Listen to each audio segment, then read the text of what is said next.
Hai kawan-kawan, selamat datang kembali ke video terbaru saya. Hari ini kita akan buat fast scalping, hanya 30 seconds dan 1 minute trade sahaja. Kita gunakan DeepSeek Bot, satu trading tool yang sangat powerful. Langkah pertama, pilih trading pair yang bagus. Di sini saya pilih Indian Market, USD INR dan klik Get Signal.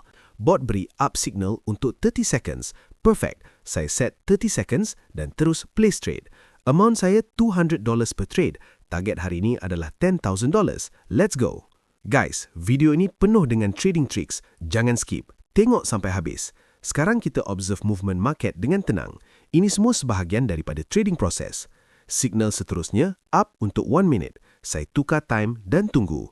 Market bergerak dengan jelas. Saya tambah beberapa 1 minute trades untuk ikut momentum market. Kadang-kadang market bergerak laju, tapi fokus dan disiplin sangat penting. Saya tak akan give up.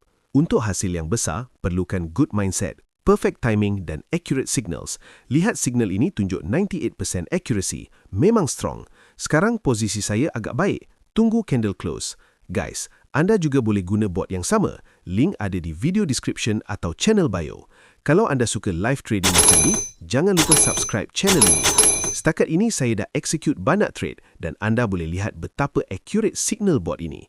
Dengan bot ini, tak perlu buat market analysis secara manual. Ramai orang di seluruh dunia guna DeepSeek AI dan ikut sistem ini. Ini bukan sekadar tool, ini satu real opportunity. So, jangan tunggu lagi. Try it now. It's free. Signal seterusnya down untuk 52 seconds. Saya pilih 30 seconds. Beberapa trade sudah saya place. Trading sebenarnya simple, tapi good trading tools sangat penting. Tanpa tools, susah untuk konsisten. Market analysis dan bot signals, semua datang dari bot ini. Okey, kita move ke signal seterusnya. Signal seterusnya tunjuk 99% accuracy. Saya place 30 seconds trade. Saya tambah beberapa trade untuk check accuracy. Market sedang bergerak ke bawah. Selling pressure nampak kuat. Saya ikut strategi dengan disiplin. Signal seterusnya masih up untuk 1 minute. Saya fokus pada trade management. Sekarang banyak trade sedang berjalan. Kalau anda nak mula trading, dengar betul-betul. Jangan buang masa. Start sekarang.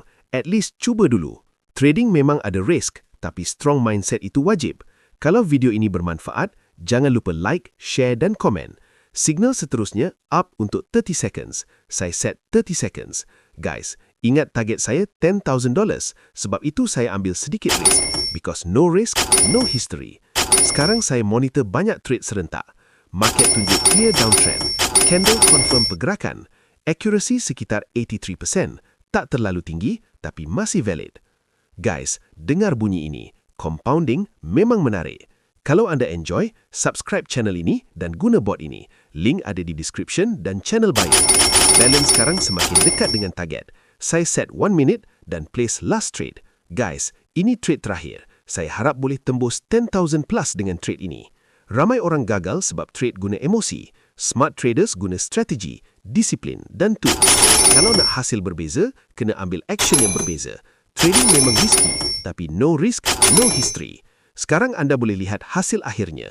Inilah sebabnya saya selalu kata, DeepSeek Bot memang lebih baik. Ramai orang sudah guna bot ini dan terus move forward. Bot ini free, bukan paid. Cuba sekali sahaja. Bot ini powered by DeepSeek AI dan anda boleh check official website. Sekarang saya reload account. Semua boleh dilihat secara live. Terima kasih banyak kerana menonton video ini.